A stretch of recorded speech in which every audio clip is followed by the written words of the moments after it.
Assalamualaikum warahmatullahi wabarakatuh. Waalaikumsalam warahmatullahi wabarakatuh. Oh, Selamat malam, Bapak Ibu semuanya. Sebelum kepada acara, saya bacakan terlebih dahulu agenda kegiatan diseminasi menyebarkan pemahaman dan penerapan pengalaman budaya positif di SMP Negeri 1 Kebun Kabupaten Demak, Provinsi Jawa Tengah. Agenda yang pertama yaitu pembukaan, kemudian yang kedua adalah doa, yang ketiga mendengarkan lagu Indonesia Raya, yang keempat adalah diseminasi, dan yang kelima adalah penutup. Baik Bapak Ibu, eh, langsung kemauan kita masuk kepada agenda yang pertama yaitu pembukaan. Saya ucapkan selamat datang kepada semua yang hadir pada acara hari ini. Kita berkumpul untuk kegiatan diseminasi menyebarkan pemahaman dan penerapan pengalaman budaya positif di SMP Negeri 1 Kebonagung, Kabupaten Demak, Provinsi Jawa Tengah. Tujuan dari kegiatan ini adalah untuk berbagi wawasan, pengalaman, dan strategi dalam membangun budaya positif yang tidak hanya meningkatkan prestasi akademik, tetapi juga kompetensi emosional dan sosial seluruh murid. Dengan kolaborasi dan saling belajar, kita berharap dapat memperkuat komitmen kita dalam menciptakan lingkungan sekolah yang kondusif dan inspiratif, serta mendukung perkembangan murid secara menyeluruh. Baik, acara yang kedua adalah doa. Mari kita berdoa, menundukkan kepala sejenak agar acara pada malam hari ini bisa berjalan dengan lancar. Berdoa menurut keyakinan masing-masing, dipersilahkan.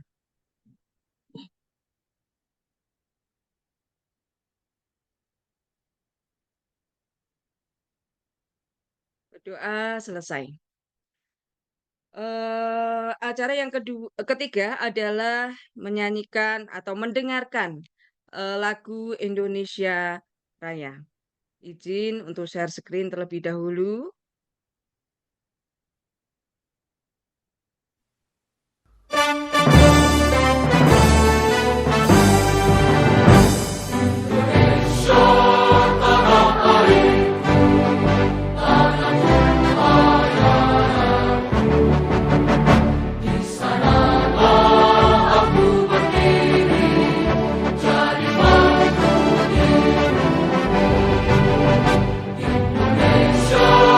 Kebangsaan,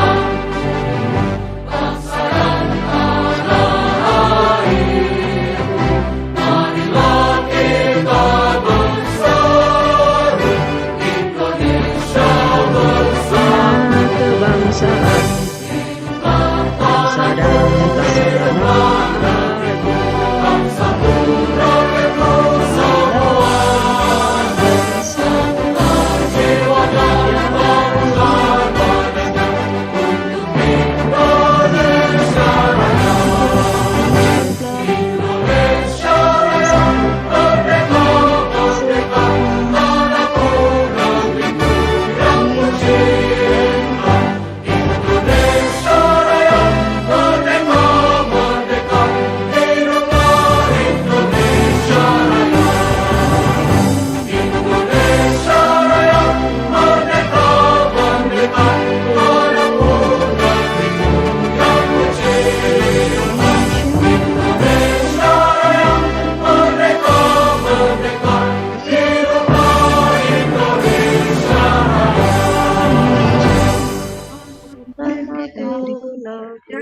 anakku, Indonesia Raya, merdeka, merdeka, merdeka, merdeka, hiduplah Indonesia Raya. Indonesia. Ya, terima kasih.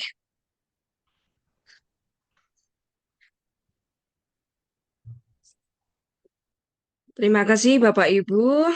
Saling belajar, kita berharap dapat memperkuat komitmen kita dalam menciptakan lingkungan sekolah yang kondusif dan inspiratif, serta mendukung perkembangan murid secara menyeluruh. Melalui diskusi dan sesi berbagi ini, kita akan mengeksplorasi berbagai strategi dan praktek terbaik yang telah terbukti efektif dalam membangun budaya positif di sekolah. Semoga acara ini dapat menginspirasi dan memperkuat komitmen kita dalam menciptakan lingkungan sekolah yang lebih baik bagi seluruh murid. Baik, eh, acara yang berikutnya yaitu desiminasi. Mari kita ikuti rangkaian acara ini dengan penuh antusiasme dan keterbukaan serta mengambil bagian aktif dalam diskusi dan kegiatan yang telah disiapkan. Sebelumnya saya ucapkan terima kasih atas kehadiran dan partisipasi Bapak Ibu semua. Mari kita mulai kegiatan. Izin untuk share screen PPT kami.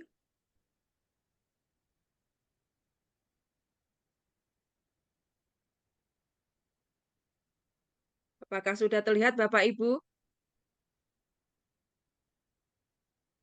Sudah. Sudah, Bu. Jelas. Sudah jelas, Bu. Mantap. Sudah jelas.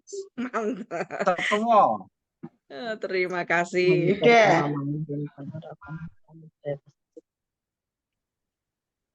Menyebarkan pemahaman penerapan pengalaman budaya positif, khususnya di SMP Negeri 1 Kebonagung.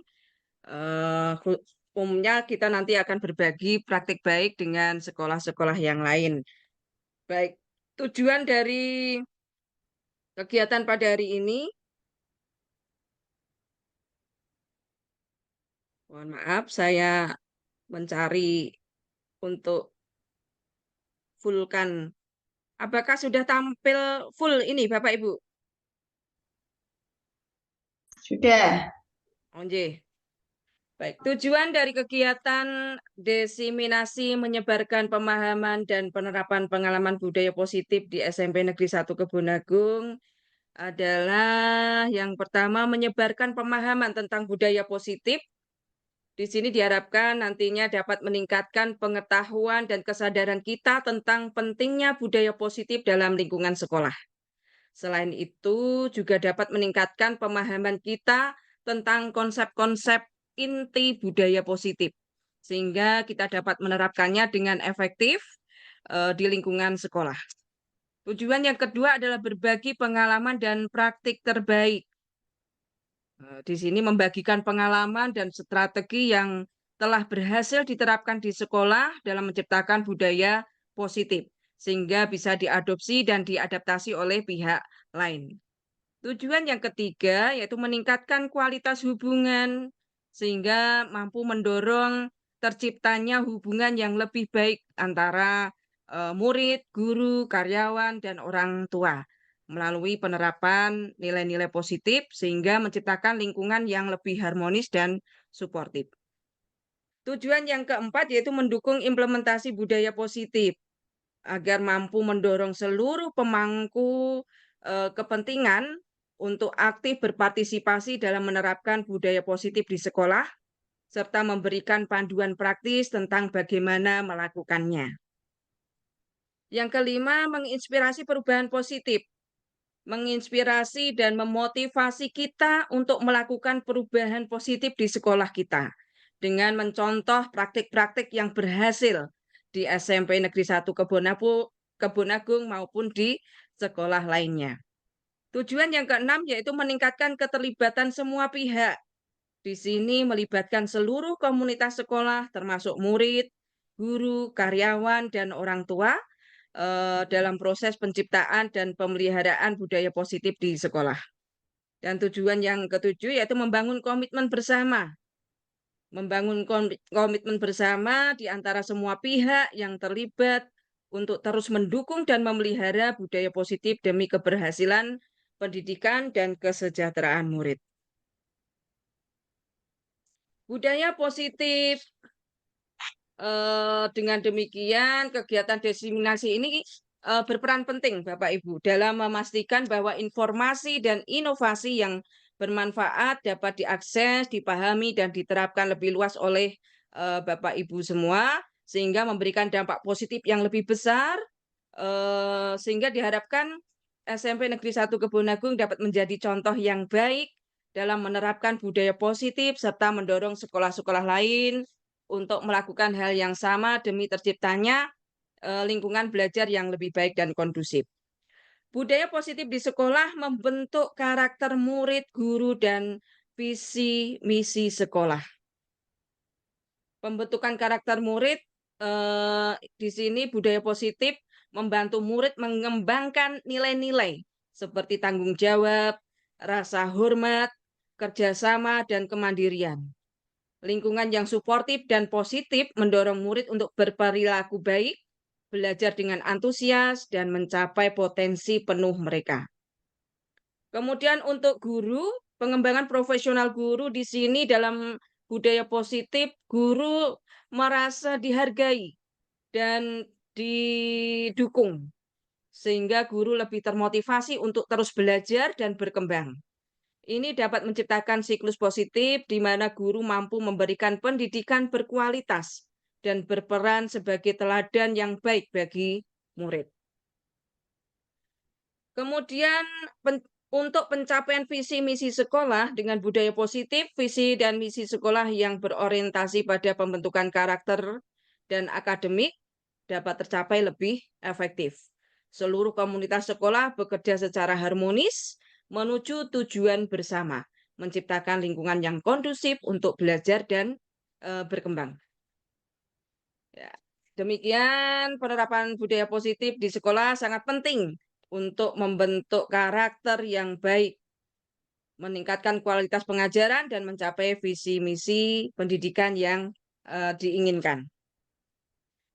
Konsep inti budaya positif, konsep intinya itu di dalamnya yaitu tentang ada perubahan paradigma belajar, kemudian disiplin positif, nilai-nilai kebajikan, kebutuhan dasar manusia, motivasi perilaku manusia, kemudian ada posisi kontrol guru, keyakinan kelas, dan segitiga restitusi.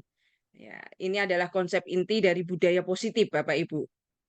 Baik, kita kupas satu persatu. Yang pertama adalah perubahan paradigma belajar. Perubahan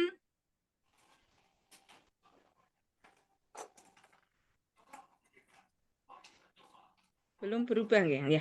Perubahan paradigma belajar ini mencerminkan pemahaman yang lebih mendalam tentang bagaimana orang belajar dan mempersiapkan murid untuk dunia yang terus berubah.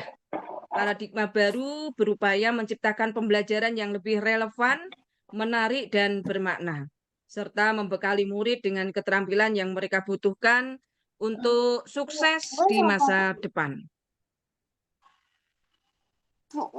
Pembelajaran dengan paradigma baru merupakan pembelajaran yang dirancang berdasarkan prinsip pembelajaran berdiferensiasi, sehingga para peserta didik belajar sesuai kebutuhannya berdasarkan tahap perkembangan sesuai teori psikologi modern untuk mewujudkan profil pelajar Pancasila.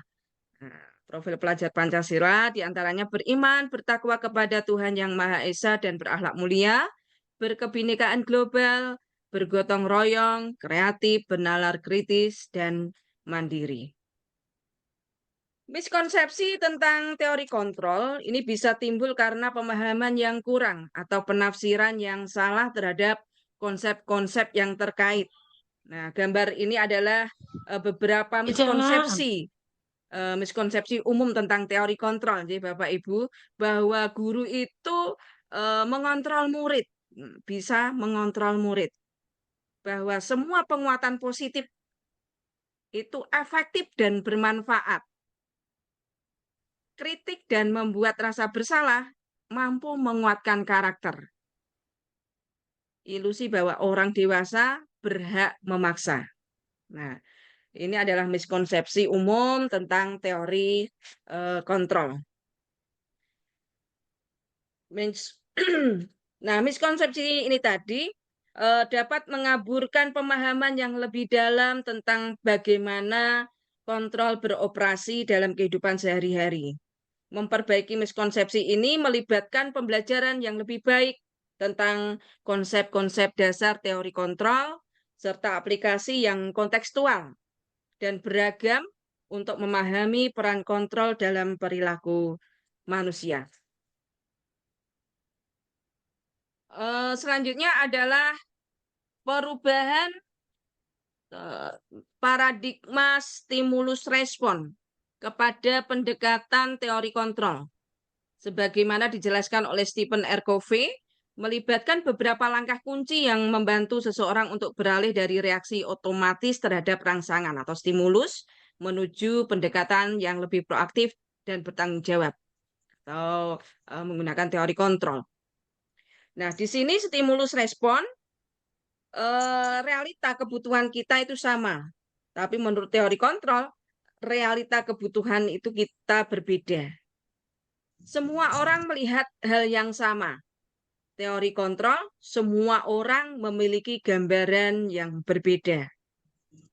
Kita mencoba mengubah orang agar berpandangan sama dengan kita. Teori kontrol, kita berusaha memahami pandangan orang lain tentang dunia. Stimulus respon, perilaku buruk dilihat sebagai suatu kesalahan. Teori kontrol, semua perilaku memiliki tujuan. Orang lain bisa mengontrol saya.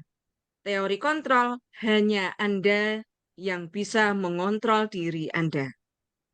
Saya bisa mengontrol orang lain. Dalam teori kontrol, Anda tidak bisa mengontrol orang lain. Pemaksaan ada pada saat bujukan gagal. Dalam teori kontrol, kolaborasi dan konsensus menciptakan pilihan-pilihan baru. Dalam stimulus respon, model berpikirnya menang kalah.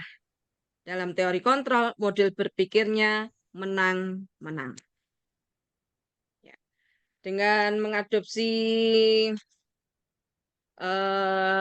teori kontrol, seseorang dapat beralih dari pola pikir stimulus respon yang relatif kepada pendekatan teori kontrol yang lebih proaktif dan bertanggung jawab sebagaimana yang dianjurkan oleh Stephen R. Covey. Proses ini memerlukan kesadaran, pemahaman, dan latihan berkelanjutan untuk memperkuat kemampuan mengendalikan respon dan pilihan kita.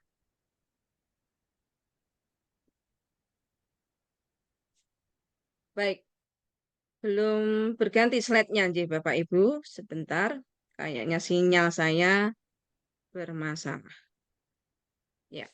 Konsep inti budaya positif yang berikutnya yaitu disiplin positif. Disiplin positif. Disiplin berasal dari kata disiplina. Disklipina yang artinya belajar. Disiplin mengacu pada disiplin diri yang memiliki tanggung jawab terhadap apa yang dilakukannya berdasarkan nilai-nilai yang diyakini. Nah, disiplin positif merupakan salah satu cara penerapan disiplin yang bertujuan untuk menumbuhkan kesadaran serta memberdayakan peserta didik tanpa imbalan, penghargaan atau reward, ancaman ataupun hukuman. Sebagai pendidik, tujuan kita adalah menciptakan peserta didik yang memiliki disiplin diri, sehingga mereka berperilaku mengacu kepada nilai-nilai kebajikan universal dan memiliki motivasi intrinsik dalam perubahan perilaku ke arah yang lebih baik. Berikutnya adalah nilai-nilai kebajikan. Nilai-nilai kebajikan yang disepakati bersama terlepas dari suku, bangsa, agama, bahasa maupun latar belakangnya. Di sini ada contoh nilai kebajikan institusi atau organisasi. Dalam profil pelajar Pancasila, contoh nilai kebajikannya yaitu beriman dan bertakwa pada Tuhan Yang Maha Esa dan berakhlak mulia, berkebinekaan global, gotong royong, mandiri, kreatif, dan bernalar kritis. Dalam IBO Primary Years Program atau PYP, contoh nilai kebajikannya yaitu toleransi, rasa hormat, integritas, mandiri, menghargai, antusias, empati, keingintahuan, kreativitas, kerjasama, percaya diri, dan komitmen. Sedangkan keterampilan hidup atau life skill, contohnya nilai kebajikannya yaitu dapat dipercaya, lurus hati, pendengar yang aktif, tidak merendahkan orang lain, dan memberikan yang terbaik dari diri.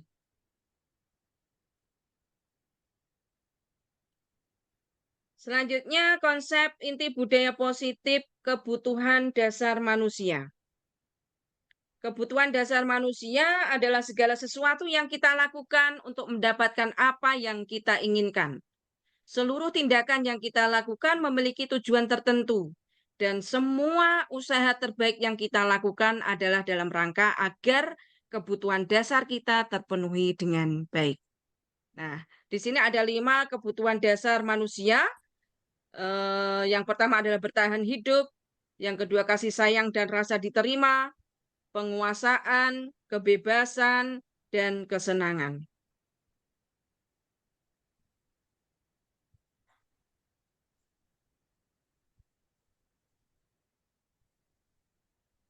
Untuk yang bertahan hidup, contohnya adalah makanan, pakaian, tempat tinggal, keamanan, dan kesehatan.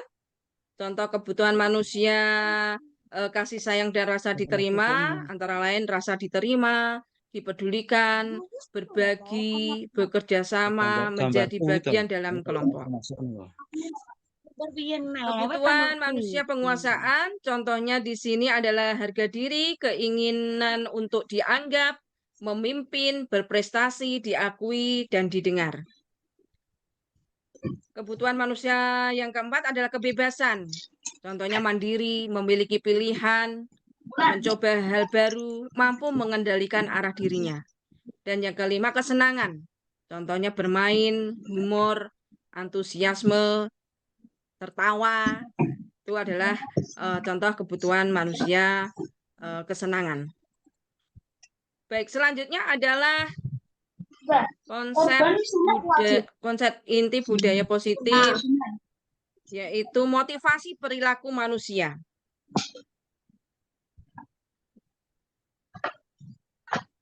Motivasi perilaku manusia, Dian Gosen dalam bukunya Restructuring School Discipline menyatakan ada 3 motivasi perilaku manusia.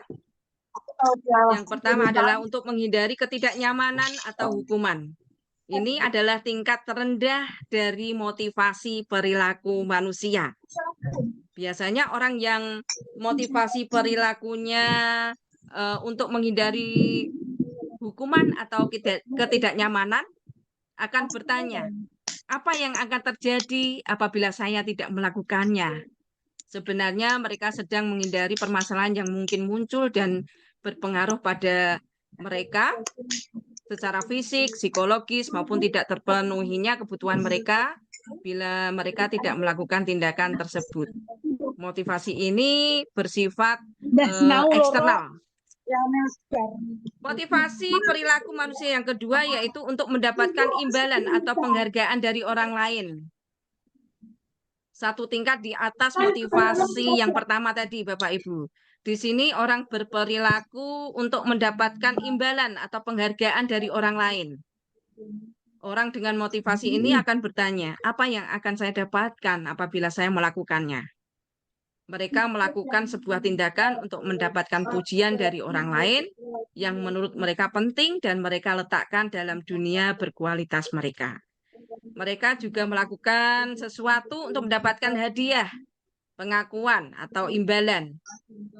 Motivasi ini juga bersifat eksternal.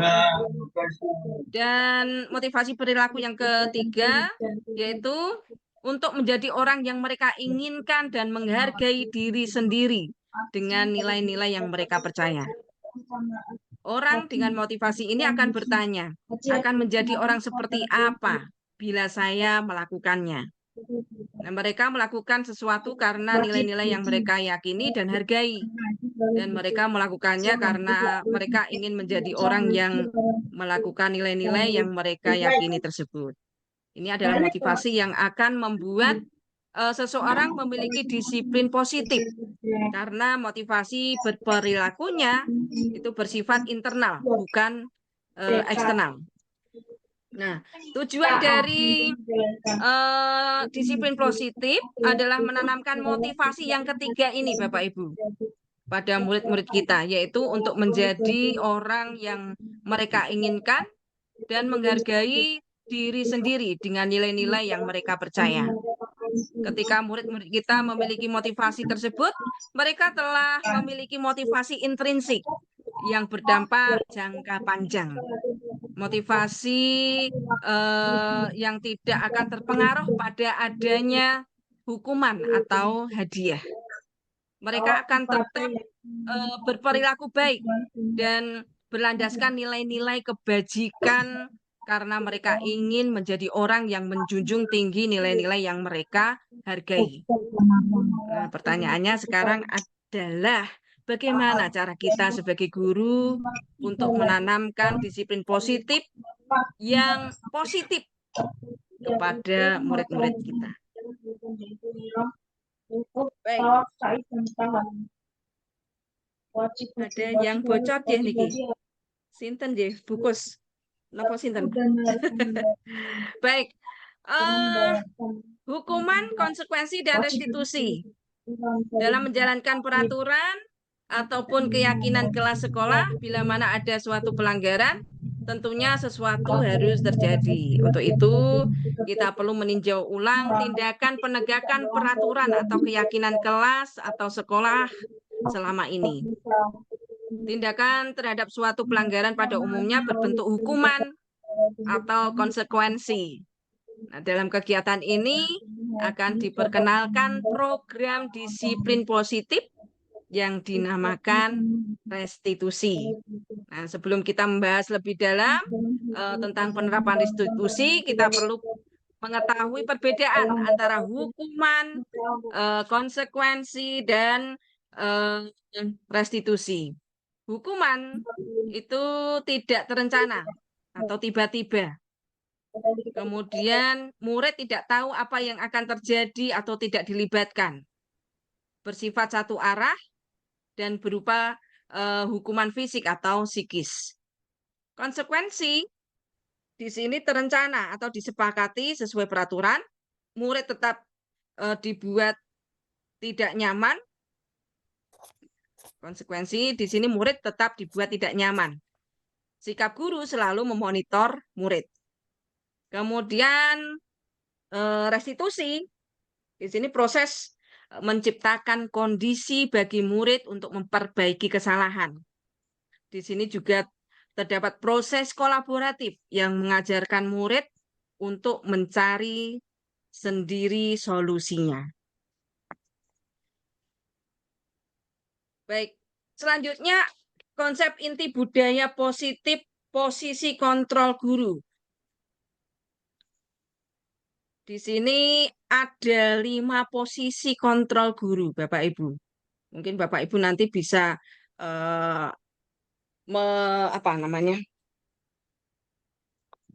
apakah saya masuk dalam penghukum, kontrol sebagai penghukum, pembuat merasa bersalah, apakah saya itu sebagai teman, pemantau, ataukah manajer. Jadi di sini ada 5 posisi kontrol guru, yaitu tadi penghukum, pembuat merasa bersalah, teman, pemantau, dan manajer. Nah, posisi Anda ada di mana? Baik, selanjutnya di sini contoh penerapan 5 posisi kontrol guru. Kasusnya siswa tidak memakai atribut lengkap pada saat upacara bendera. Ada salah satu guru yang memberikan instruksi, hormat pada bendera selama 1 jam. Nah, ini adalah contoh penerapan posisi kontrol guru sebagai penghukum.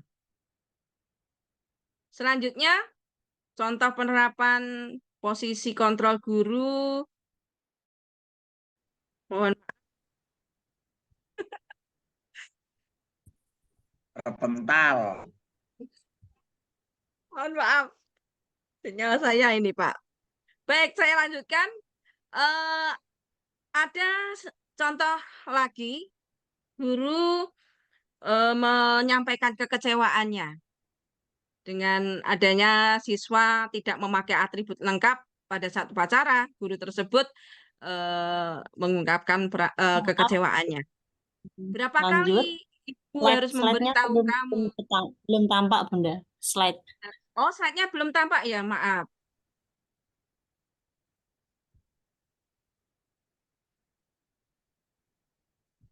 Oke. Sampun, Bun? Sudah. Oke. Sudah. Berapa kali ibu harus memberitahu kamu?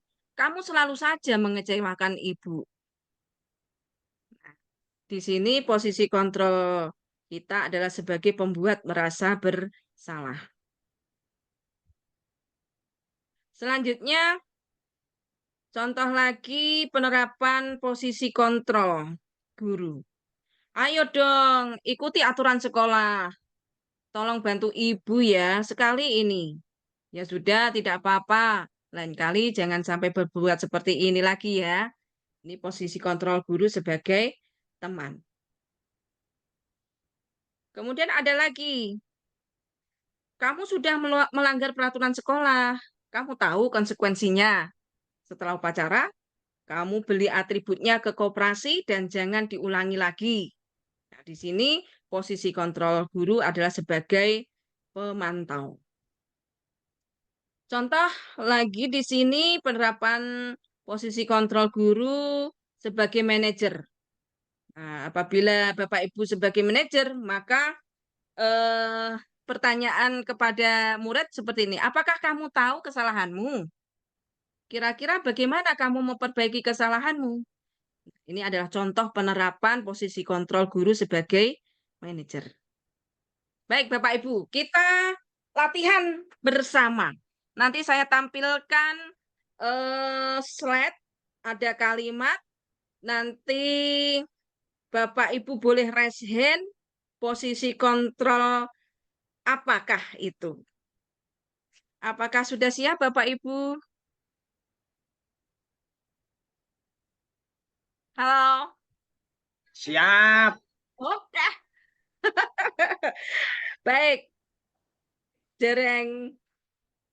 Saya kecewa sekali dengan kamu. Posisi kontrol apakah itu? Silakan. Adakah yang raise hand? Saya kecewa sekali dengan kamu. Apakah itu penghukum? Apakah manajer? Apakah teman? Atau apa? Halo? Partisipan 19? Ya, baik. Saya beri clue-nya, saya beri contohnya nih, Bapak Ibu. Dari pernyataan saya kecewa sekali dengan kamu, ini mencerminkan posisi kontrol sebagai penghukum. Dalam konteks posisi kontrol, pernyataan ini menunjukkan ekspresi ketidakpuasan atau kekecewaan yang berfungsi sebagai hukuman. Oh, Pental meneh, tapi Mak. tidak terlihat Bapak Ibu yang ada yang resen, J. Mohon maaf, Bu Sai.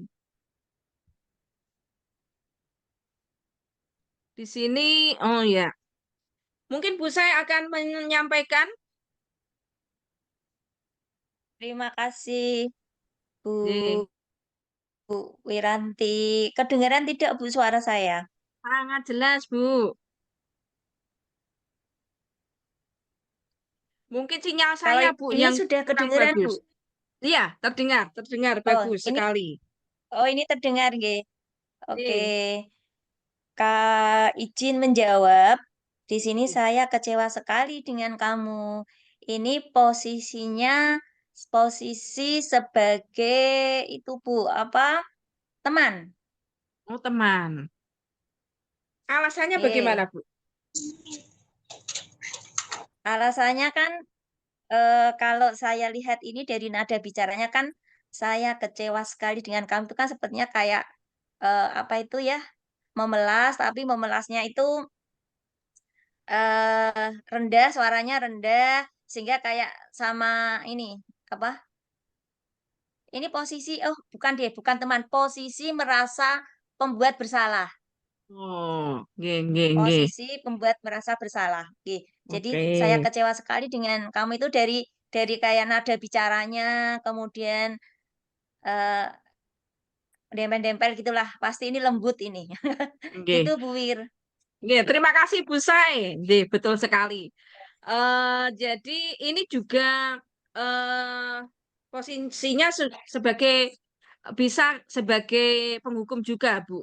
Dalam konteks posisi kontrol, pernyataan ini menunjukkan ekspresi ketidakpuasan atau kekecewaan yang nantinya seperti kayak hukuman emosional kepada anak.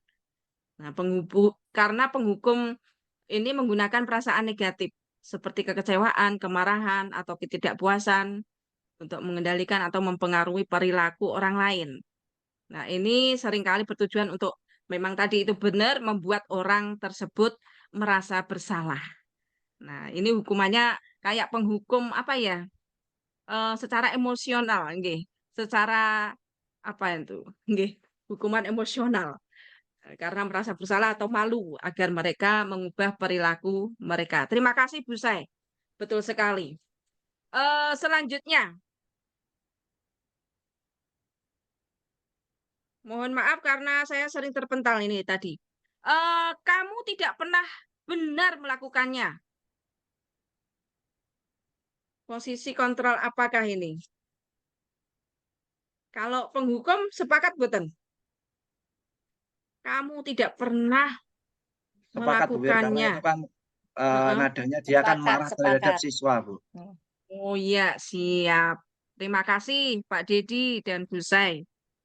Baik, selanjutnya. Apa rencanamu untuk menyelesaikan masalah ini? Manajer, Bu. Manajer, manajer. Iya, Manajer ya. manajer, nggih. Sip, manajer. Karena ini mencerminkan apa ya? Tetap pemimpin. Posisi kontrol ini menunjukkan pendekatan yang mendukung dan memberdayakan, di mana seseorang seperti guru atau pemimpin membantu muridnya untuk menemukan solusi sendiri. Nah, ini mendorong tanggung jawab dan pengembangan keterampilan pemecahan masalah yang merupakan ciri khas dari posisi kontrol sebagai manajer. Baik, selanjutnya. Ayolah, lakukan demi ibu.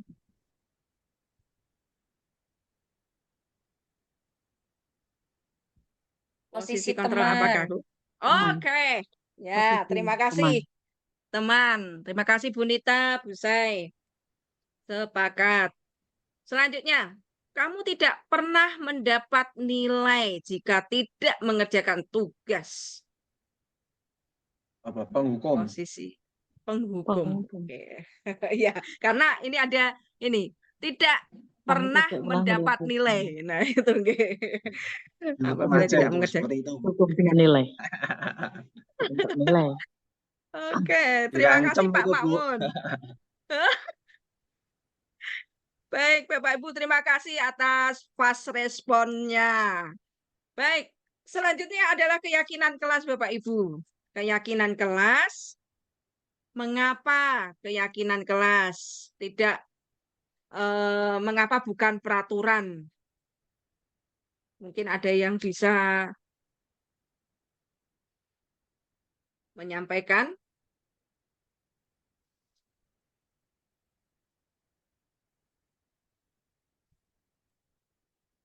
Baik, kita coba ke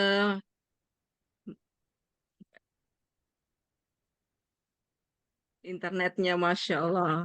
Inswitchable.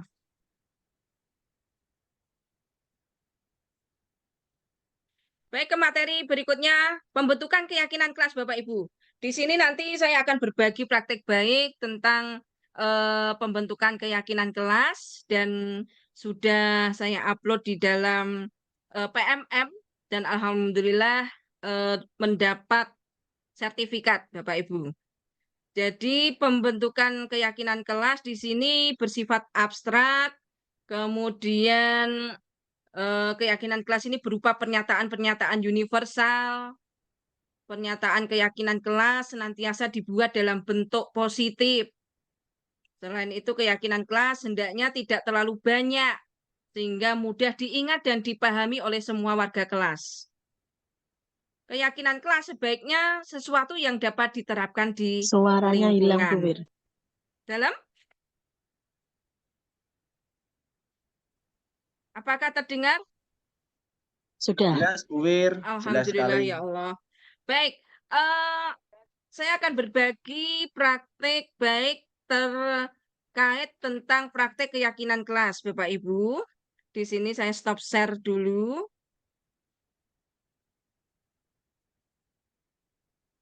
Mohon maaf karena di sini kampung halaman, ya. Jauh dari peradaban. Di manakah engkau berada? Bentar, saya klik aja ininya, linknya.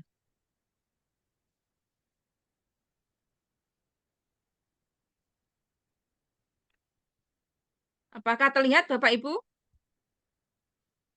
PMM-nya?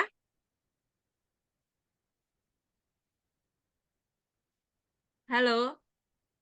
Halo, ini yang Hai. terlihat pembentukan keyakinan, Bu. Subhanallah. Caranya gimana ya? Ini ya, saya share dulu. Eh, Terus saya share screen. Oh ini, siap. Nah, di sini, terlihat ya?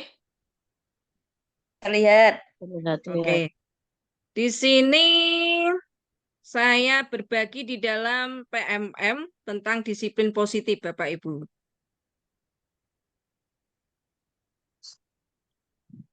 Bolehkah memaksa restitusi? Di sini modulnya ada itu ya.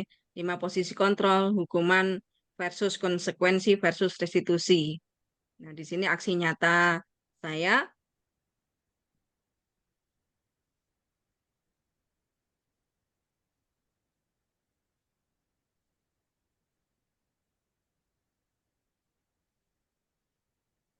Nah, di sini dokumentasi bukti proses pembuatan dan hasil keyakinan kelas.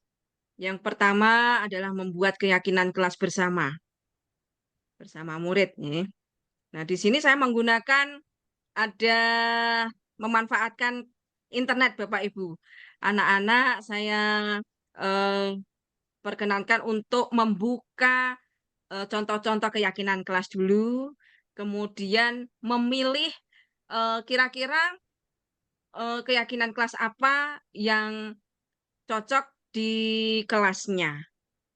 Nah, setelah itu menulis di kertas post-it, kemudian menempelkannya di papan. Setelah itu ada kegiatan, nah ini menempel post-it-nya. Kemudian anak-anak membacakan keyakinan kelas. Di sini dikumpulkan dulu yang satu apa itu rumpun ya. Apakah ini tentang menghormati, apakah ini tentang eh apa ya disiplin apa harus mengerjakan tugas. Nah, dikumpulkan setelah itu dibacakan oleh anak-anak. Nah, di sini contohnya selalu menjaga kebersihan kelas dan halaman sekolah. Setiap anggota kelas perlu melakukan tugas atau apa itu mengerjakan tugas nih dan lain-lain. Nah, selain itu anak-anak juga saya berikan umpan balik tentang keyakinan kelas yang dibuat. Nah, ini kemudian hasilnya seperti ini. Nah, refleksinya selama pembuatan aksi nyata disiplin positif, saya merasa senang dan puas karena murid terlibat semua secara langsung dalam pembuatan keyakinan kelas, sehingga murid mentaati kesepakatan yang telah dibuat bersama dan pembelajaran berjalan dengan baik dan menyenangkan. Ini adalah praktek baik dari saya. Oke, saya stop share lagi. Selanjutnya adalah nanti Bapak Ibu bisa berbagi praktek baiknya kepada kami. Yang jenengan lakukan apa saja bisa berbagi dengan kami.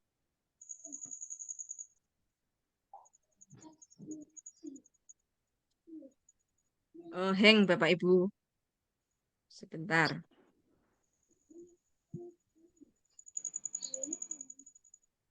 Dikasmuin colek. Baik, selanjutnya adalah segitiga restitusi. Pak Kasmuen ngantuk. Ayo. Segitiga restitusi. Tali pripun, Pak? Oke. Segitiga restitusi, Bapak Ibu, ini adalah suatu proses dialog yang dijalankan oleh guru agar dapat menghasilkan murid yang mandiri dan bertanggung jawab. Nah, di dalam segitiga restitusi, langkah-langkahnya yang pertama menstabilkan identitas, kemudian validasi tindakan yang salah, dan yang ketiga adalah menanyakan keyakinan. Nah, nanti ada video berbagi praktek tentang penerapan segitiga restitusi.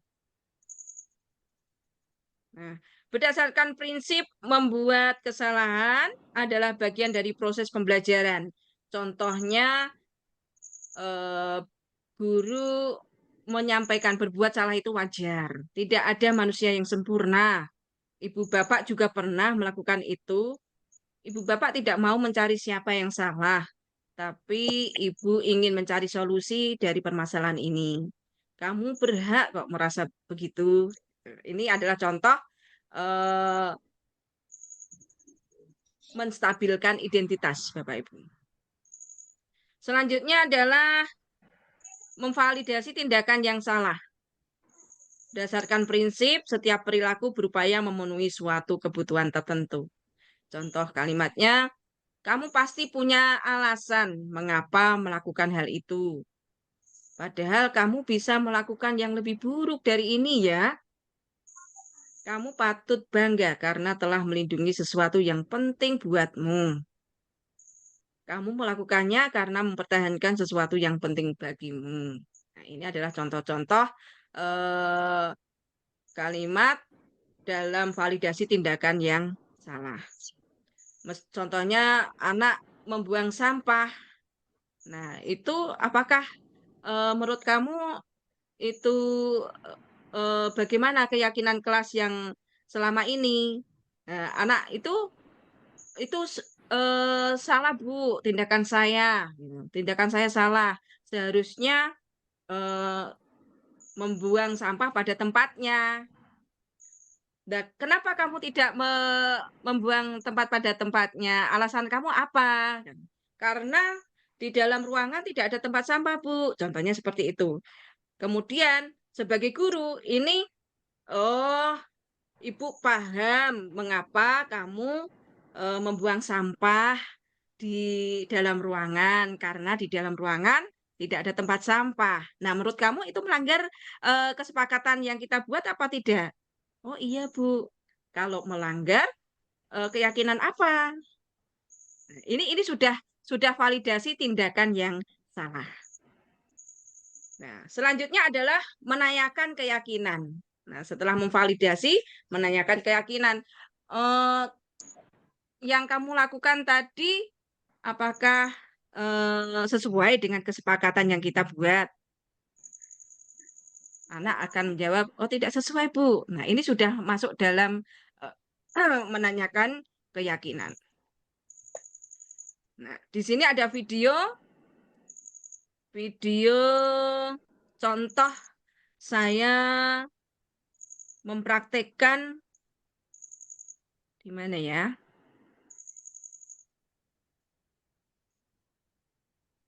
Oh ini. Bentar Bapak Ibu, saya lupa di mana letaknya. Saya pikir sudah saya buka tadi. Mohon bersabar.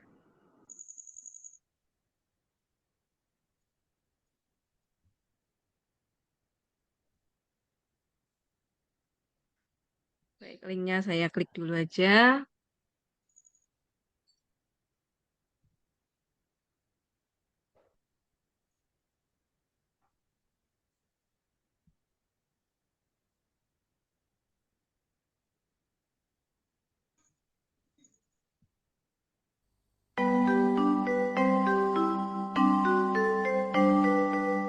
Apakah terlihat Bapak Ibu? Terlihat.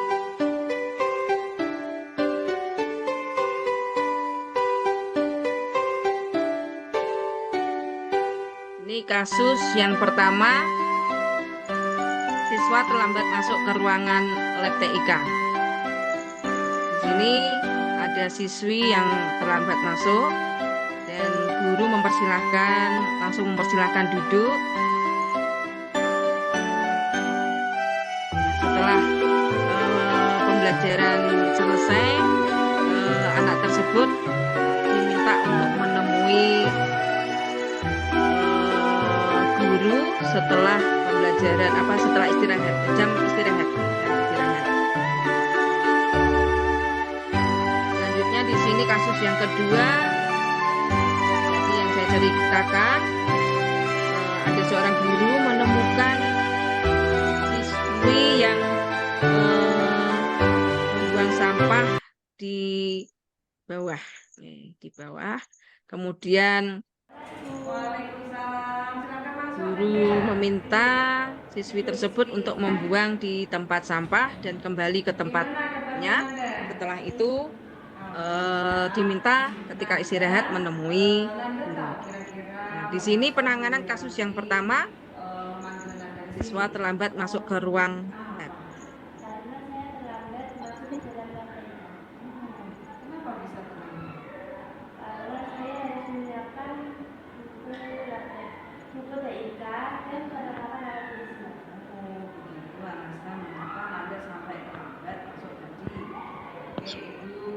Memahami alasan Anda terlambat masuk ke lab karena harus dipersiapkan buku TIK dan perlengkapan alat tulisnya. Nah, sekarang coba kita pikirkan keyakinan kelas apa yang dinamika. Masuk lab TIK tepat waktu sebelum bel berbunyi karena TIK berada di jam pertama.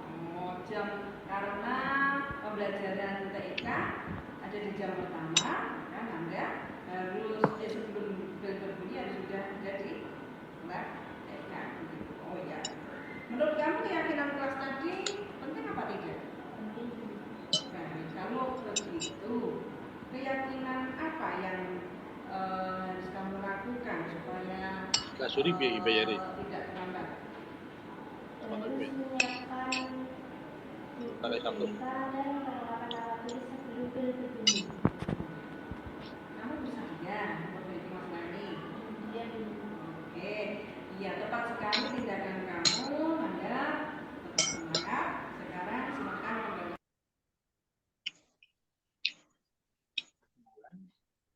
Sinta, bagaimana kabarnya? Baik, Bu.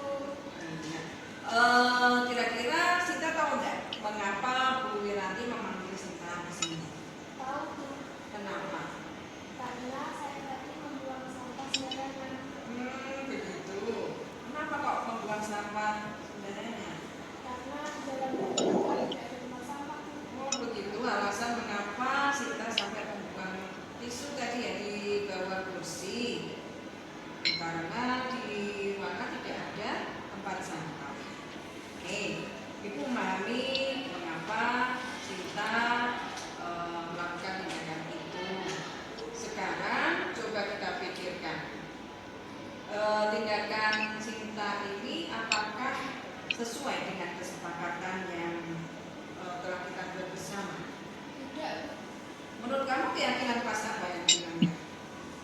sampah pada tempatnya. Oh, membuang sampah harus pada tempatnya ya. Ya, betul. Menurut kamu keyakinan kelas tadi penting tidak buat kamu? Penting, Bu. Iya. Baik, kalau begitu keyakinan apa yang harus Sinta lakukan supaya Bunda dua kita suaranya, yang nanti ada suaranya ya. membuang sampah pada tempatnya? Oh, tidak terdengar suaranya, Pak Ali. Sudah dengar. Oke.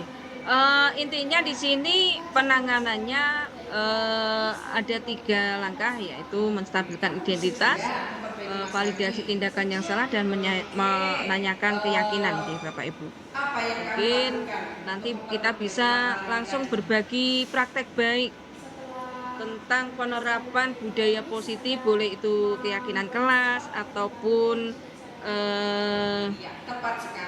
praktek segitiga restitusi. Bagaimana perasaan nanti bisa kita sharing bersama. Nah, ini nanti saya share linknya, sudah saya upload di YouTube. Ini contoh penerapan segitiga restitusi, Bapak Ibu. Terima kasih Sinta sekali lagi. Baik, selanjutnya adalah aduh, hang lagi.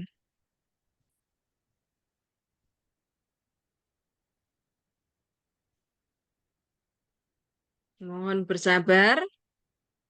Saya stop share aja. Baik, sekarang adalah kesempatan emas untuk Bapak Ibu dalam berbagi praktek baik. Yang ingin menyampaikan praktek baiknya, silakan untuk raise hand. Monggo, Bapak Ibu. Siapakah yang ingin berbagi praktek baik terkait penerapan budaya positif di sekolahnya? Tadi saya sudah memberikan contoh penerapan budaya positif tentang pembuatan keyakinan kelas dan penanganan kasus yang pertama siswa terlambat masuk dan kasus anak membuang sampah tidak pada tempatnya.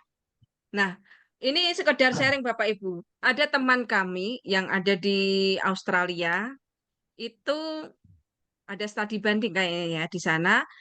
Beliau menceritakan kondisi yang ada di Australia, di sekolahan itu. Anak-anak tidak disiplinnya tinggi.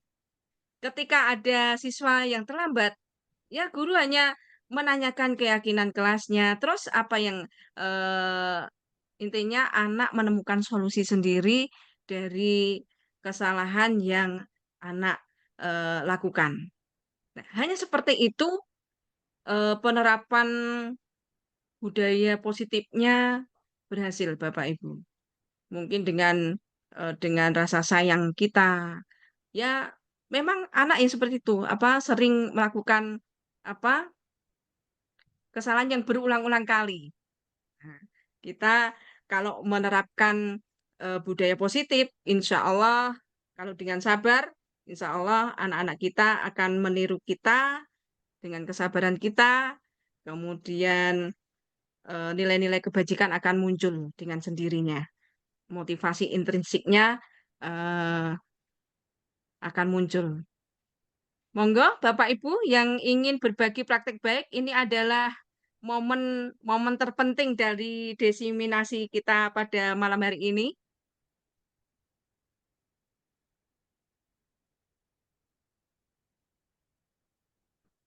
Bu Sayyidah atau Bu Lia, tidak harus on cam, Bapak Ibu, off cam juga boleh. Soalnya saya memaklumi kondisi sinyal Bapak Ibu. Saya juga soalnya terkendala juga. Monggo, Bu Say, sudah open mic. Terima kasih, Bu Wir. Hanya untuk berbagi penerapan praktek disiplin positif di sekolah kami. Itu Yang terpenting itu sebetulnya itu Bu Sri, konsistensi kita sebagai guru. Nah, kadang ada anak yang melakukan hal sama, kadang kita nggak memberikan apa itu kita nggak konsisten. Nah, itu loh yang kadang membuat membuat apa itu penerapan disiplin positif itu menjadi apa ya, tidak terlaksana dengan baik.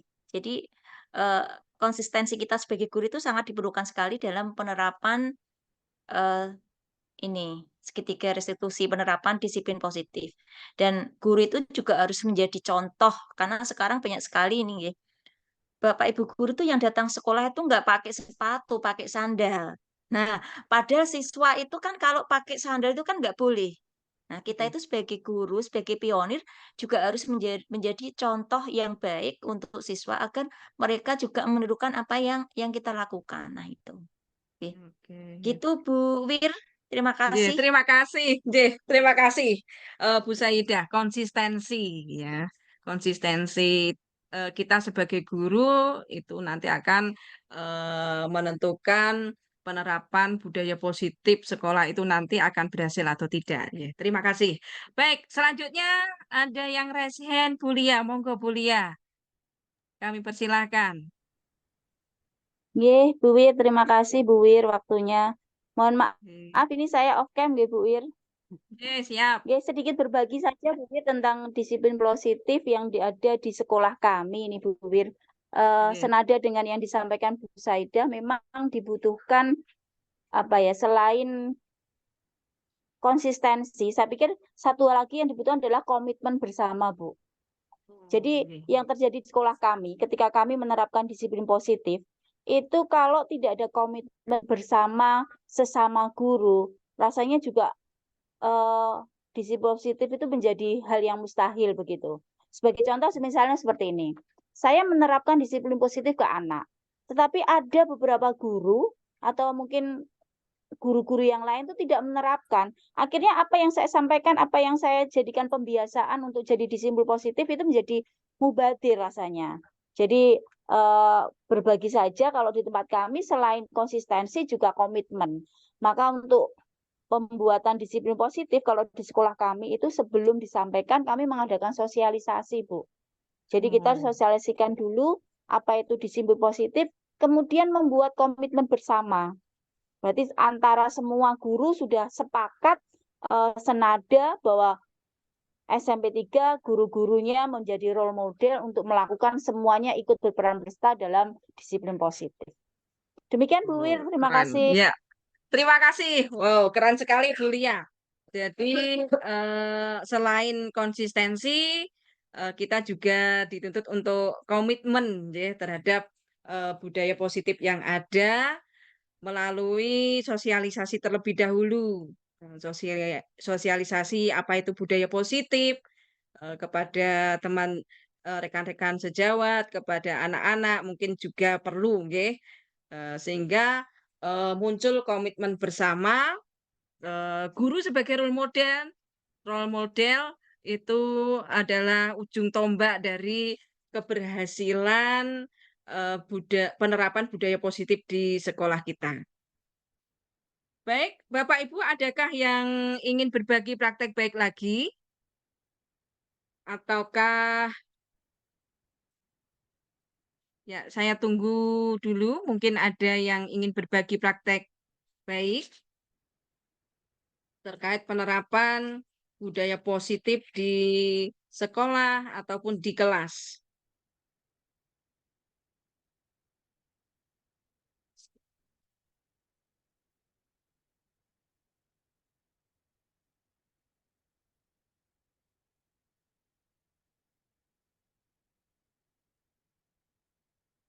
Baik, saya share screen lagi. Monggo, Bapak Ibu yang ingin berbagi praktek baik, ini adalah momen terpenting dari desiminasi kita pada malam hari ini.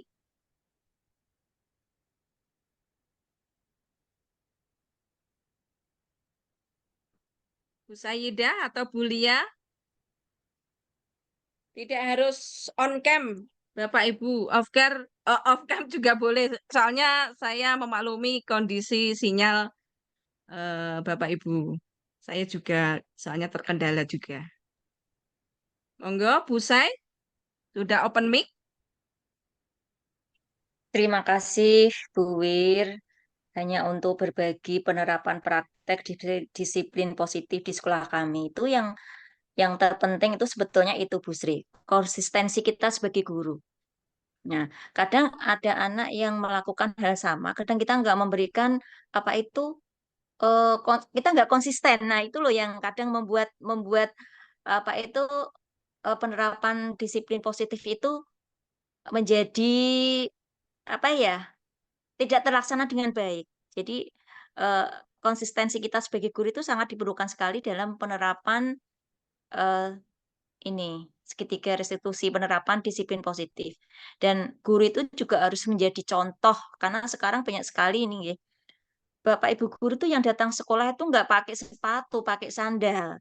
Nah, padahal siswa itu kan kalau pakai sandal itu kan nggak boleh. Nah, kita itu sebagai guru, sebagai pionir juga harus menjadi contoh yang baik untuk siswa agar mereka juga menirukan apa yang kita lakukan. Nah, itu. Oke. Oke. Gitu, Bu Wir. Terima Nggih, kasih. terima kasih. Nggih, terima kasih Bu Saidah. Konsistensi ya.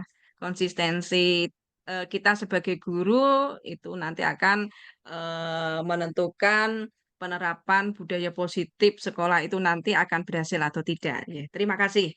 Baik, selanjutnya ada yang terima kasih. Baik, selanjutnya ada yang raise hand, Bu Lia. Monggo Bu Lia. Kami persilahkan. Nggih, Bu Wir, terima kasih Bu Wir waktunya. Mohon Oke, maaf ini saya off cam nggih Bu Wir. Oke, siap. Nggih, sedikit berbagi saja Bu Wir tentang disiplin positif yang ada di sekolah kami ini Bu Wir. Oke. Senada dengan yang disampaikan Bu Saidah, memang dibutuhkan apa ya, selain konsistensi, saya pikir satu lagi yang dibutuhkan adalah komitmen bersama, Bu. Jadi Oke. yang terjadi di sekolah kami ketika kami menerapkan disiplin positif, itu kalau tidak ada komitmen bersama sesama guru, rasanya juga disiplin positif itu menjadi hal yang mustahil begitu. Sebagai contoh misalnya seperti ini.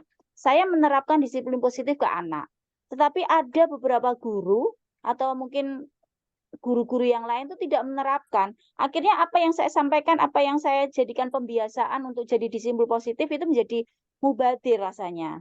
Jadi berbagi saja kalau di tempat kami selain konsistensi juga komitmen. Maka untuk pembuatan disiplin positif kalau di sekolah kami itu sebelum disampaikan kami mengadakan sosialisasi, Bu.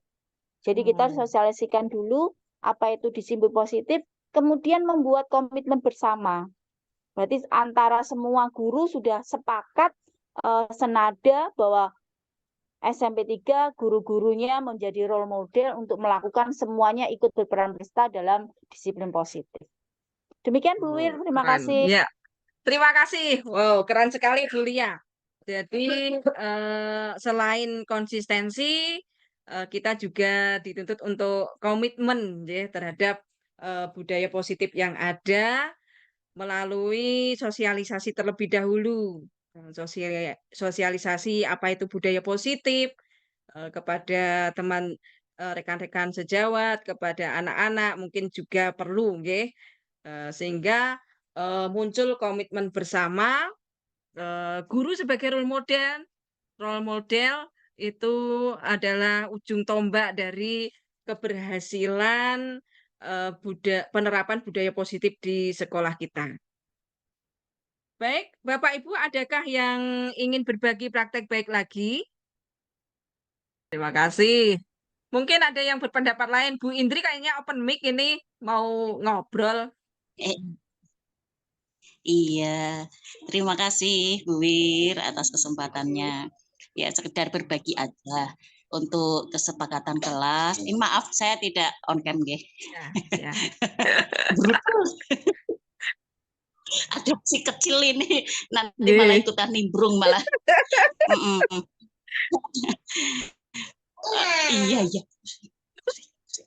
Monggo. Untuk kesepakatan kelas, ya untuk kesepakatan kelas, saya sendiri pun juga dari awal juga sudah membuat, alhamdulillah sampai sekarang pun masih berjalan dengan baik, alhamdulillah. Nah, itu semua juga tergantung dari diri kita sendiri, kita kenceng ya, kita kenceng ke anak, dan juga memang perlu ini Bu Wir, perlu dukungan dari teman yang lain.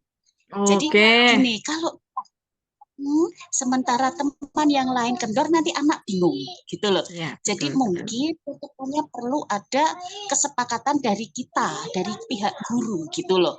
Apa Iya. saja nanti yang perlu dibuat kesepakatan dengan anak-anak supaya nanti terjadi nggak miss gitu loh.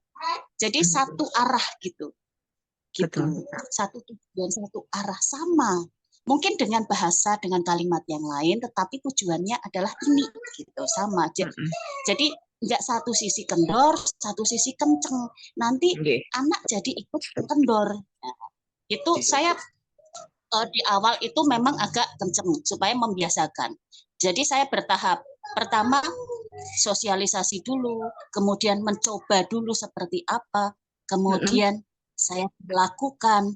Setelah itu coba saya lepas, anak-anak tahu nggak gitu loh, tahu nggak tentang kesepakatan yang disepakati. Ya.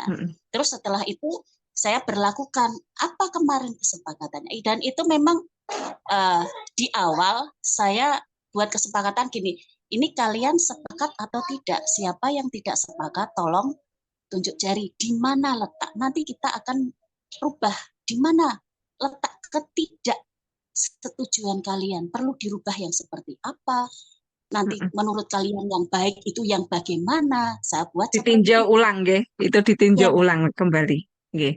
Bagus. Dan itu di awal semester baik semester awal 1 maupun awal semester 2 kemarin saya tinjau lagi. Ini kesepakatan yang kita buat, mana yang perlu kita koreksi, mana yang perlu dihilangkan, diperbaiki, atau mungkin perlu ditambah. Menurut kalian yang baik yang mana, yang perlu dibuang yang tidak baik yang mana, yang menurut kalian itu berat yang mana. Nah, nanti usul dari kalian apa? Seperti itu. Terus alhamdulillah jalan sampai sekarang. Ya, misalnya pembelajaran kelas dalam keadaan bersih. Nah, ketika pembelajaran kelas dalam keadaan bersih, alhamdulillah Bu, setiap saya masuk kelas bersih. Nah, itu alhamdulillah. Melihat saya, Bu Itri langsung pegang sapu. Jadi identik dengan sapu saya itu. Nah, itu. Kemudian untuk memang ada, kalau dari saya memang juga ada sanksi Bu. Sanksinya dari mereka itu minta denda Bu, denda sekian. Oh jangan, sekian aja. Oh ya udah kita sepakati, kita ambil sekian. Misalnya 1.000, 1.500 misalnya gitu ya. 2.000. Dan itu kemarin itu saya dapat sampai 41, itu saya kembalikan ke kelas. Bapak Ibu, saya kembalikan ke kelas, saya berikan ke bendahara. Ini untuk tambahan kas kelas kalian. Silahkan dipergunakan untuk keperluan kelas. Ini dari teman-teman kalian yang kemarin membayar sanksi. Seperti itu. Jadi ketika mereka melakukan pelanggaran, langsung saya bilang gini, kamu tahu apa yang apa kesalahan kamu atau apa yang sudah kamu lakukan? Ya silahkan buka di buku. Memang saya suruh nulis Bu, di buku tulis di awal, sama dengan Pak Nuk tadi nggih. Agung Nuk nggih. Di halaman pertama itu harus ada kesepakatan kelas itu tadi. Jadi ketika mereka membuka buku, mereka akan membaca. Nah, lihat poin berapa itu pelanggaran itu. Apa sanksinya? Oh baca ini, ya sudah. Bu belum hafal. Baik, saya kasih waktu 3 hari untuk menghafalkan. Siap Bu. Ya, seperti itu. Jadi mereka tahu sendiri. Tapi memang Bu, memang harus dari kita juga. Misalnya saya menerapkan kesepakatan seperti ini. Makan dan minum hanya pada saat istirahat. Seperti itu. Saya pun juga harus seperti itu, gitu loh. Saya tidak boleh makan dan minum di dalam kelas, gitu. Sama. Nanti saya pernah haus, Bu Indri minum aja, nanti kan kita dapat jajan dari Bu Indri lah, berarti sanksi itu juga berlaku untuk saya gitu. Oh gitu. Oke. Jadi kan tidak apa-apa, nanti kita dapat jajan dari Bu Indri. Nah, berarti sanksi itu pun tidak hanya berlaku untuk siswa, tapi Oke, juga berlaku untuk jadi sepakat guru. dalam Ya. satu kelas itu gurunya dan siswanya. Nah, kalau seperti itu mungkin nanti anak akan ini juga berusaha bertanggung jawab atas kesepakatan kelas itu, dan kita pun juga Oke. insya Allah juga bertanggung jawab atas kesepakatan kelas itu. Demikian saja Bu Wir, Ye. saya tentang kesepakatan kelas. Terima kasih. Terima kasih Bu Indri berbaginya. Baik, Bapak Ibu, Mbak kasih. Bu Siti Nurul. Oke, Ya. monggo Rasen. Ya. Terima kasih. Ya. Oke. Sebenarnya untuk awal-awal pembelajaran itu ya saya buat kesepakatan kelas ya. Anak-anak itu ya setuju dengan kesepakatan kelas yang kita buat bersama. Pada awal-awal pembelajaran mungkin 1 bulan 2 bulan tuh berhasil itu kesepakatan. Tapi akhirnya nanti juga katakanlah sifat asli anak-anak itu kelihatan kembali ke kebiasaan yang lama mungkin ya, sehingga istilahnya jadi gagal gitu ya. Jadi saya merasa gagal untuk menjalankan kesepakatan kelas untuk konsisten itu sulit gitu loh ya. Jadi itu saya merasa gagal untuk konsisten ya. Mungkin itu yang perlu perlu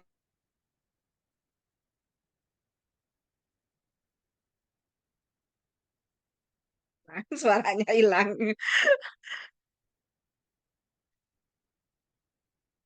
Oke, Bapak Ibu bisa mendengar suara Bu Siti Nurul? Aduh, sinyal saya berarti ini. Bisa. Bisa. Allah, ya. nggih, sinyalku yang kecantol Iya. pring ini. Oke, terima kasih Bu Siti Iya, Nurul. ya. Jenengan merasa gagal. Kemudian dari Iya. prosedur pembentukan keyakinan kelas atau sekolah, keyakinan sekolah atau kelas, prosedur mana kira-kira yang bisa keyakinan kelasnya supaya berhasil itu bagaimana? Langkahnya apa?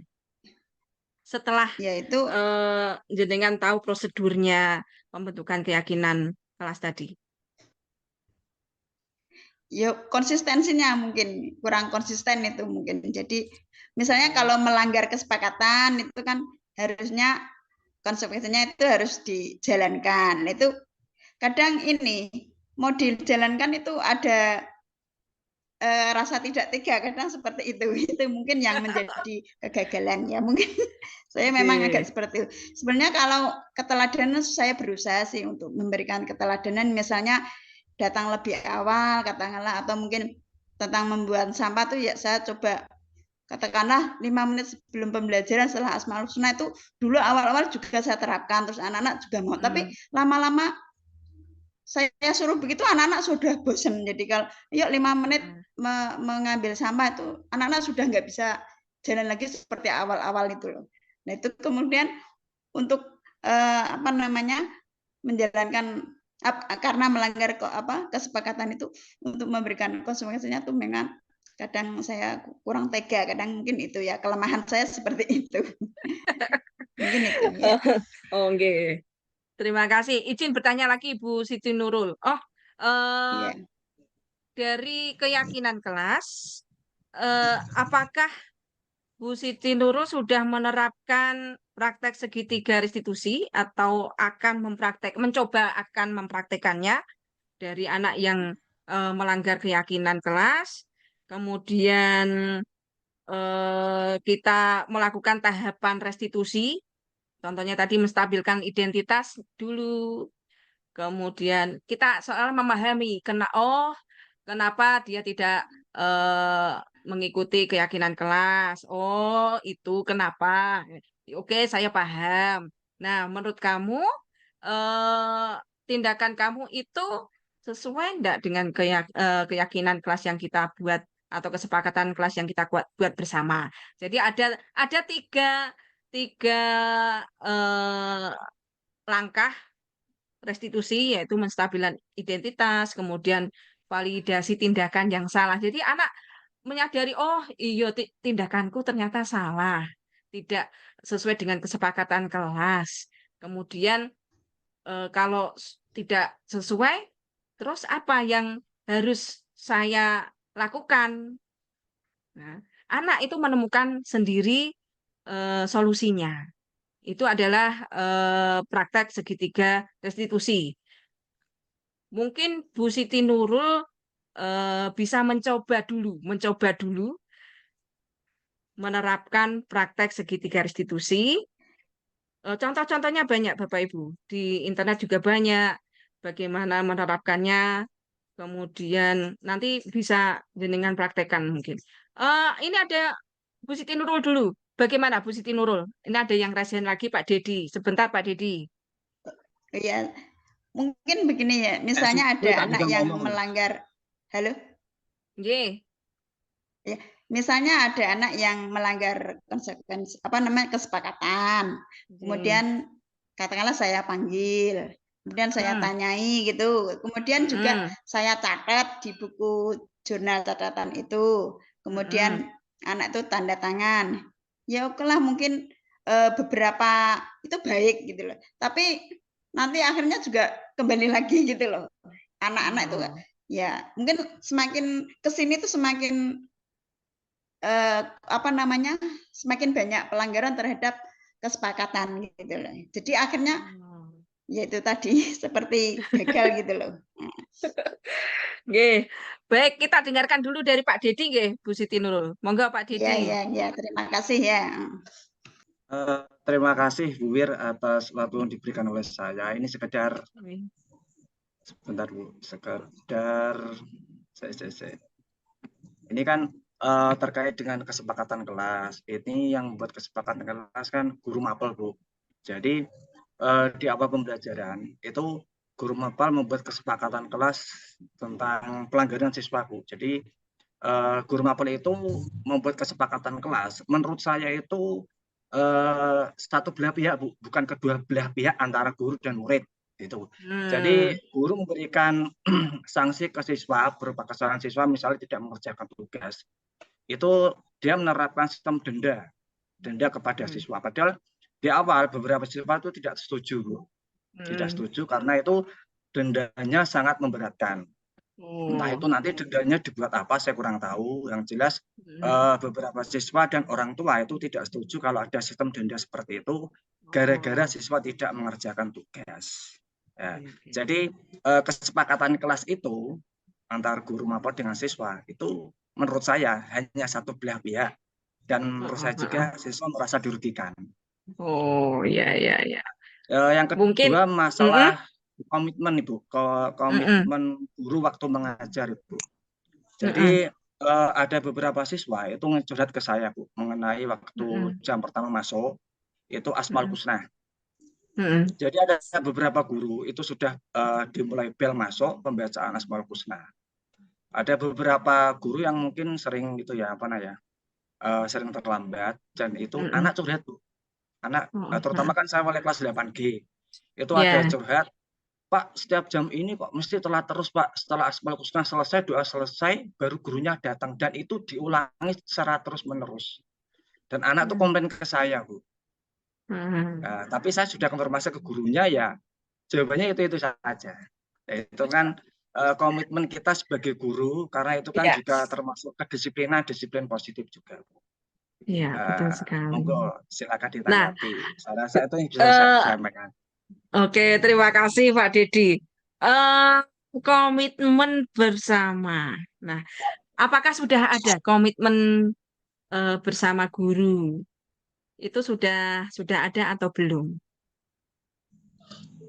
Di awal saya tanya ke anak, ya mungkin anak ada yang berbohong, ada yang juga tidak kan Bu. Di awal itu waktu membuat kesepakatan kelas seperti itu, apakah kalian waktu itu menyetujui atau keberatan? Anak-anak itu bilangnya keberatan. Di awal keberatan gitu. Terima kasih Dan Pak mungkin Didi. juga ada anak yang berbohong, Mhm. Bu. Nggih. Nggih. Ya kayak misalnya kayak Johan kan juga sering berbohong, Bu. Heeh, heeh. Nah, itu kan dia kan sering biasanya kan ikut-ikutan dia. Kalau temennya bilang A, dia ikut A, B bilang B gitu. Heeh. Nggih, nggih. Nah, Terima kasih. Mungkin ada yang berpendapat lain, Bu. tepat waktu dan Saya record ya. Ini apa lebih namanya? bagus ini, Pak. Oh iya, jadi pembelajarannya harus tepat waktu. Eh, itu juga sebenarnya perlu seperti yang tadi Ibu Sinten mungkin, Bu Lia atau Ibu saya tadi menyampaikan bahwa konsistensi. Jadi selama pembelajaran sejak dulu gitu, itu Oke. saya berusaha untuk hadir di kelas tepat waktu. Itu juga salah satu menjadi contoh anak-anak agar tidak terlambat masuk kelas. Jadi Nggih. anak-anak sudah ada konsekuensinya sendiri dan waktu itu saya masih bingung juga itu namanya hukuman atau kesepakatan atau segitiga restitusi karena eh, ketika anak itu terlambat atau anak itu tidak mengerjakan tugas tanpa direncanakan, saya menawarkan ke anak sendiri, misalkan mengerjakan tugas ataupun menulis istighfar ataupun tugas yang lain itu anak memilih sendiri. Terus saya hanya menyetujui, anak-anak di kelas juga menyetujui, dia langsung mengerjakan seperti itu. Jadi eh, saya sangat setuju tadi dengan Bu Sai, dengan Bu Lia, Bu Nita juga tadi mengenai Mhm. eh, penerapan kedisiplinan itu. Nah, justru Nggih. malah ini jujur setelah kurikulum Merdeka malah saya malah tidak atau belum ya Bu, belum menerapkan Nggih. itu secara tertulis. Kalau dulu memang Oh. tertulis di buku siswa paling depan itu pasti ada kesepakatan kelas. Terus Oh. ini saya juga mau menanyakan ini Bu, Nggih. tentang kesepakatan kelas itu apakah yang namanya kesepakatan kelas kan berarti dari dua belah pihak, dari guru dan siswa itu harus sama-sama menyetujui, sama-sama apa namanya setuju atau tidak ada yang berkeberatan gitu. Nah, misalkan Mhm. kebetulan di sekolah kita itu ya ada mungkin anak-anak yang pengen pena etok gitulah ya. Nah, Nggih. apabila mereka membuat kesepakatan tetapi ada beberapa anak yang tidak setuju misalkan, apakah Nggih. itu tetap bisa dikatakan sepakat? Karena kan apa namanya? Meskipun ada 32 anak, misalkan ada 2 anak yang tidak sepakat, itu bisa Nggih. jadi kesepakatan atau tidak. Kadang kan ada yang sudah kita sudah membuat aturan-aturan apa, ternyata Nggih. ya, tidak mengenakan buat dia, Pak, saya tidak setuju. Nah, sehingga sebenarnya yang aturan untuk menertibkan anak justru malah apa namanya kita malah bingung karena kalau dulu kan sebagai guru kita boleh membuat aturan ya Bu ya, membuat aturan Nggih. kelas seperti itu. Nah, Nggih. untuk sekarang kan ada yang namanya kesepakatan harus ada persetujuan dari dua belah pihak. Nah, itu apakah kita masih boleh menerapkan aturan itu? Misalkan memang itu sudah berhasil di masa-masa lampau, ketika kita dihadapkan dengan kesepakatan, tetapi itu sudah bagus, tapi ada anak yang tidak setuju itu bagaimana? Itu Oke. sedikit berbagi dan satu pertanyaan. Oke, terima kasih. Nggih. Terima kasih sekali ya Allah, Mas Nuk, terima kasih sekali wes pokoknya. Jadi dalam pembentukan keyakinan sekolah maupun kelas di sini ada prosedurnya, Bapak Ibu. Salah satunya prosedurnya adalah mempersilahkan warga sekolah atau murid-murid untuk bercurah pendapat tentang peraturan yang perlu disepakati di sekolah atau di kelas. Setelah itu mencatat semua masukan-masukan para murid di papan tulis atau di kertas tadi yang sudah saya contohkan. Kemudian yang ketiga menyusun dari masukan-masukan itu menyusun keyakinan sesuai prosedur pembentukan keyakinan sekolah. Prosedurnya mengganti kalimat-kalimat dalam bentuk yang negatif menjadi yang positif. Contohnya, nggih, kalimat negatif itu jangan berlari di kelas atau koridor. Nah, itu nanti diubah menjadi kalimat positif. Contohnya berjalanlah di kelas atau koridor. Contohnya seperti itu. Jadi kalimat negatifnya dihilangkan, kemudian diubah menjadi kalimat positif. Nah, prosedur yang keempat itu tinjau kembali. Meninjau kembali daftar curah pendapat yang sudah dicatat. Nah, Bapak Ibu mungkin akan mendapati pernyataan yang tertulis itu banyak yang berupa peraturan-peraturan. Nah, selanjutnya kita mengajak anak-anak atau warga sekolah untuk menemukan nilai kebajikan atau keyakinan yang dituju dari peraturan tersebut. Contohnya berjalan di kelas, dengarkan guru, datanglah tepat waktu, berada di bawah satu payung yaitu keyakinan untuk saling menghormati atau nilai kebajikan, hormat kan itu.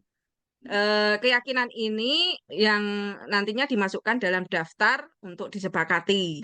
Nah, kegiatan ini juga merupakan pendalaman pemahaman bentuk peraturan keyakinan sekolah atau kelas.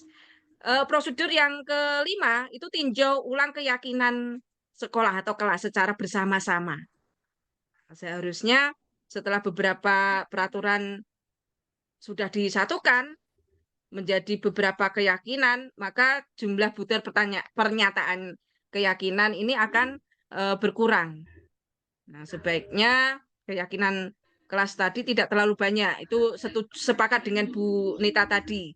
5. Nah, jadi di sini bisa berkisar antara 3 sampai 7 prinsip atau keyakinan. Nah, bila mana terlalu banyak, maka warga kelas akan sulit mengingatnya dan akibatnya sulit untuk dijalankan. Nah, setelah tinjau ulang, prosedur yang keenam, setelah keyakinannya sudah dibuat, maka semua warga kelas dipersilakan meninjau ulang. Ditinjau ulang, semuanya meninjau ulang dan menyetujuinya dengan menandatangani keyakinan sekolah atau keyakinan kelas tersebut, termasuk guru dan semua warga murid. Harapannya dengan, oh ini loh, aku tanggung jawab, saya pernah menyepakati ini. Jadi mau tidak mau, dia kalau udah tanda tangan, ya berarti sudah sepakat. Dan yang ketujuh, keyakinan sekolah atau kelas selanjutnya bisa diletakkan di dinding kelas, di tempat yang mudah dilihat semua warga kelas. Nah, itu adalah prosedur pembentukan keyakinan sekolah atau kelas, Mas Nuk.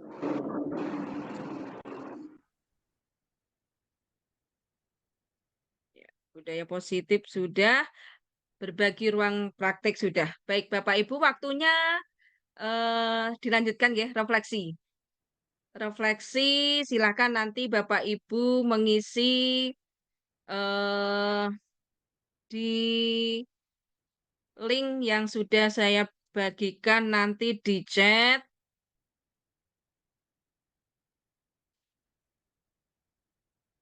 Yang isinya ini.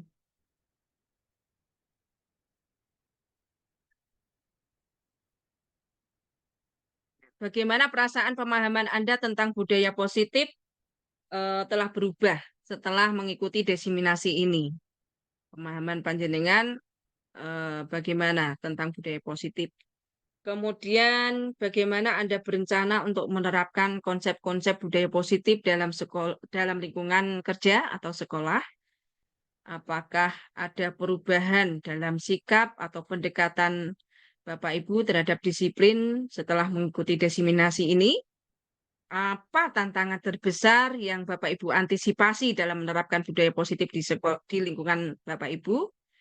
Kemudian bagaimana Bapak Ibu berencana untuk mengatasi tantangan tersebut? Dan yang kelima, apakah ada langkah-langkah lanjutan atau pelatihan tambahan yang Bapak Ibu rasa diperlukan untuk mendukung implementasi budaya positif? Bapak Ibu itu nanti bisa diisi setelah Zoom Meet berakhir juga tidak apa-apa. Kami tunggu refleksi dari Bapak Ibu. bagian penutup. Baik. Dalam penerapan program disiplin positif, guru hendaknya memiliki standar kepribadian, profesional, dan sosial yang baik. Di sini juga guru harus mampu merefleksi dirinya dalam posisi kontrol saat ini, serta bagaimana perjalanan dirinya sebagai among atau manajer yang menuntun murid-muridnya menjadi insan yang mandiri, merdeka, dan bertanggung jawab sesuai dengan standar nasional pendidikan. Baik, Bapak Ibu, terima kasih sekali lagi atas kehadiran Bapak Ibu, antusiasmenya di saat jam tidur Bapak Ibu berkenan untuk berbagi di dalam ruang Zoom Meet malam hari ini. Sebelum saya akhiri, mungkin kita akan berfoto bersama.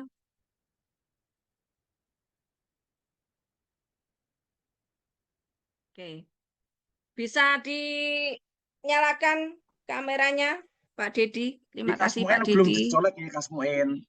Oh iya, Kasmuen. Pak Kasmuen, Pak Ali. Pak Ali masih ditunggu. Nah, itu masih itu. Oh, Bu Nita. Nah, Pak Bagaimana Ali, kabarnya Bu Nita? ngemplok apa Pak Ali? Ayo, Pak Agung Nuk, di-screenshotkan dong. Masih di kafe iki, Arpul ini.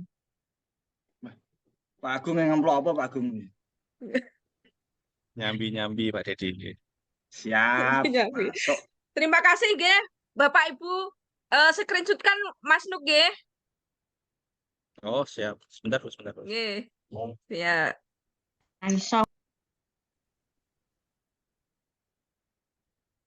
Screenshot itu, screenshot. Screenshot. Yang itu loh, Mas, ada Nggih, crop. Nggih. Bentar. Bentar. Kon. 1, 2. Tak kirim dulu. Oke, terima kasih.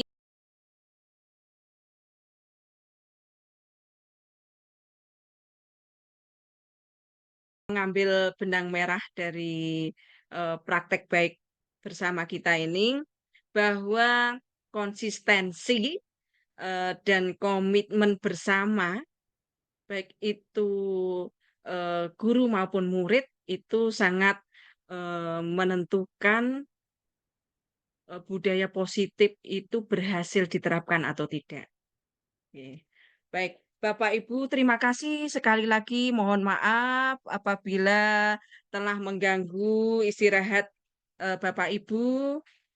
Sekali lagi terima kasih kami ucapkan. Mohon maaf apabila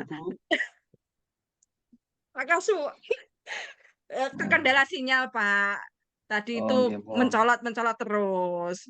Bu Nurneni wimpun ngantuk. Nggih. Nggih, kami akhiri nggih Bapak Ibu. Terima kasih sekali lagi. Sama-sama Bu. Assalamualaikum. Kita tutup nggih. Selamat malam Bu Kaji. Ya, selamat malam Pak Dedi. Sekal Bu Kaji besok. Ya, terima kasih.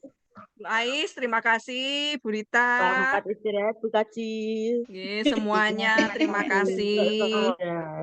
Jangan lupa. Terima kasih. Iya loh Bu. Bu Yati. Bu Muna, Bu Lina, terima kasih. Saya izin live. Nggih, monggo Bapak Ibu bisa live juga. Monggo tilem Bu Kaji.